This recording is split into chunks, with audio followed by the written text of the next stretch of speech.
How to invest with 1000 ringgit budget in Malaysia. Here I would like to share 7 ways you can invest your 1000 ringgit. If you know more ways, then leave a comment below to share it out to other people as well. Hi, my name is Louis, your financial educator. You may scoff at the idea of getting into investments with just 1000 ringgit. You might think, what can I do with that amount? A lot, actually. You'll be surprised at how much you can gain in years to come if you invest that money right now. You do not need to invest hundreds of thousands upfront to see a healthy return. Here's a guide on the 7 ways you can put your 1000 ringgit and see it grow. Disclaimer, this is a sharing and education video. Every investment has risk. No guaranteed return for investment. Invest at your own risk. Amanah Saham Bumiputra (ASB). Risk level low. Target return 5.5% to 10% per annum. It is a premier unit trust investment specifically for Malaysian Bumiputras. ASB is managed by Amanah Saham Nasional Berhad (ASNB), a wholly owned subsidiary of Permodalan Nasional Berhad (PNB). It is meant as a long-term investment. The longer you keep your money invested, the higher the possibility of better returns. ASB has historically delivered stellar results, although its distribution rates have been declining in the past few years. Nevertheless, its relatively high returns makes it one of the best low-risk investment vehicles in Malaysia. For example, if you had invested 1000 ringgit at the beginning of 2009, it would have grown to 2329 ringgit by the end of 2019. Here are a few features of ASB. Low risk. ASB's price per unit is fixed at 1 ringgit. Has never delivered negative returns. No sales, no redemption charges. Maximum investment amount 200,000 ringgit Malaysia. Real Estate Investment Trust (REITs). Risk level medium. Returns. The Bursa Malaysia REIT Index grew 4% in the year of 2019. Want to invest in property but don't have the capital to buy them outright? Consider investing in Real Estate Investment Trust (REITs). REITs are formed by companies that purchase and manage real estate using funds pooled from shareholders.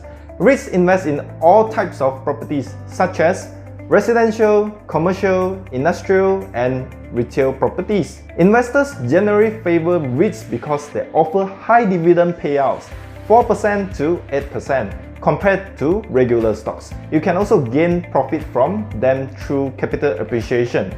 Like most long-term investments, you'll need to invest your money over a long period of time to see meaningful gains.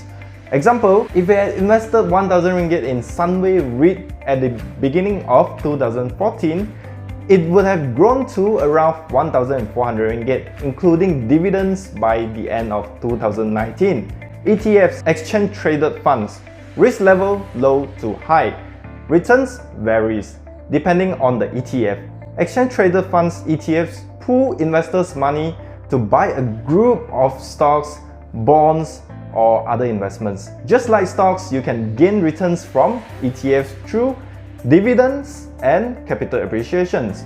Similar to a unit trust fund, an ETF is a collective investment scheme that allows you to invest in the diversified underlying assets. However, unlike unit trust fund, it is not actively managed by fund managers. Instead of selecting individual stocks or assets to invest in, the fund manager of an ETF tracks or replicates the performance of a benchmark index. This means that, unlike unit trusts, the performance of an ETF does not depend on fund managers or their forecast of how the market will perform over the short term. ETFs are ideal for beginner investors as you'll get instant access to a diversified group of investments with relatively little money. ETFs also have relatively low fees, generally below 1% per year. For example, the MyETF Dow Jones Islamic Market Malaysia Titans 25 has a total annual fee of only 0.49% a year. Example, if you had invested 1000 ringgit in the CIMB FTSE China 50 ETF at the start of 2015, you would have had an annualized return of 6.75%. growing your initial capital to 1,300 and 86 ringgit by the end of 2019. Blue chip stocks, risk level high. Returns depends on the market and the company. Blue chip companies refer to reputable and financial sound company, selling high quality and widely accepted products and services. These companies are known to weather downturns and operate profitably in the face of adverse economic conditions, which help to contribute to their long record of stable and reliable growth. Many blue chip stocks also pay out dividends. They are typically paid out on a predictable schedule, for example, quarterly, yearly, etc. This is good for investors who want regular income from their stock investments. However, if you are risk-averse and not well-informed, stocks should not be used as a short-term investment in order to make a big profit. This is not investing but pure gambling. As Warren Buffett once said, if you are not willing to own a stock for 10 years, don't even think about owning it for 10 minutes. You should also avoid making small short-term transactions with stocks. This can lead to high investment costs due to various brokerage and transaction fees. Brokerage firms generally charge 0.05% to 0.5% in transaction fees, with a minimum fee of around 7 ringgit to 12 ringgit. This means that if you invested only 100 ringgit and paid a fee of 10 ringgit per transaction, 10% of your investment capital would go to fees.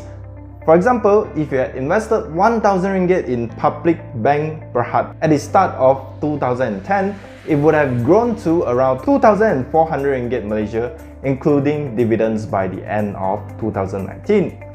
Crowdfunding or P2P lending. Crowdfunding is another way that companies use to raise money to fund their growth or operations.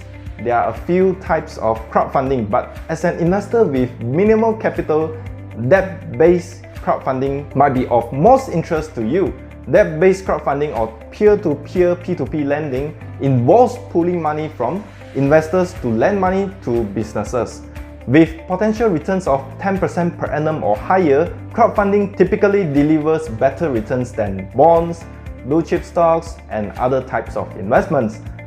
However, you'll be taking on higher risk as well. Companies that raise funds through crowdfunding tends to be startups and small businesses that are not well established. There is a risk that they could default on their repayments, causing you to lose your money. Some of the more well-known Malaysian P2P financing platforms including Funding Societies, Fundastic, and B2B FinPal. Generally, these platforms will require you to deposit a minimum of 1000 ringgit into your account to start investing. However, each campaign that you loan your money to may require a smaller minimum. Robo-advisor. Does investment jargon make you temple drop? Wish you could just hand over your money to someone and have them invest it for you? If so, you may want to consider investing through a robo-advisor. Robo-advisor platforms use algorithms to automate your investment portfolio.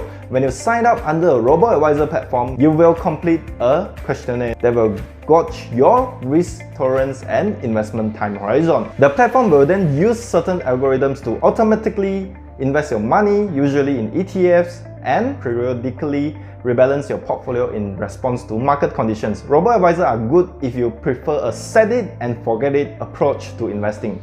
They also charge lower management fees below 1% than unit trust, which will eat up less of your potential profit over time. In Malaysia, robo-advisor platforms include StashAway and MyTio. StashAway has no minimum deposit required, while MyTio requires a minimum starting capital of 100 ringgit Malaysia. Unit trust funds, risk level low to high.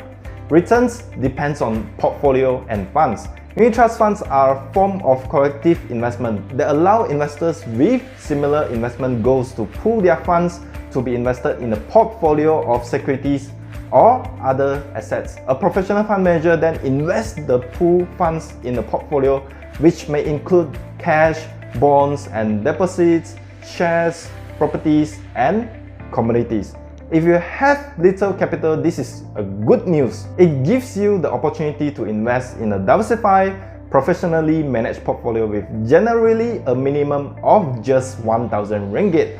With unit trust, your return on investment usually comes in the form of income distribution and capital appreciation, derived from the pool of assets supporting the unit trust fund.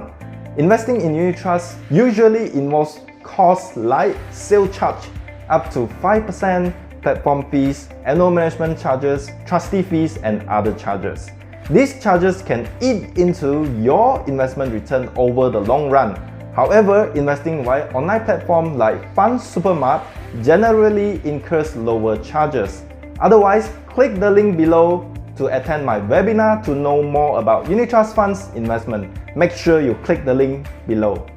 No matter which investment vehicle you pick, it should have a long-term flavor. That way, you don't get eaten alive by trading fees on a relatively small amount of money invested. And there can potentially be higher return on your money.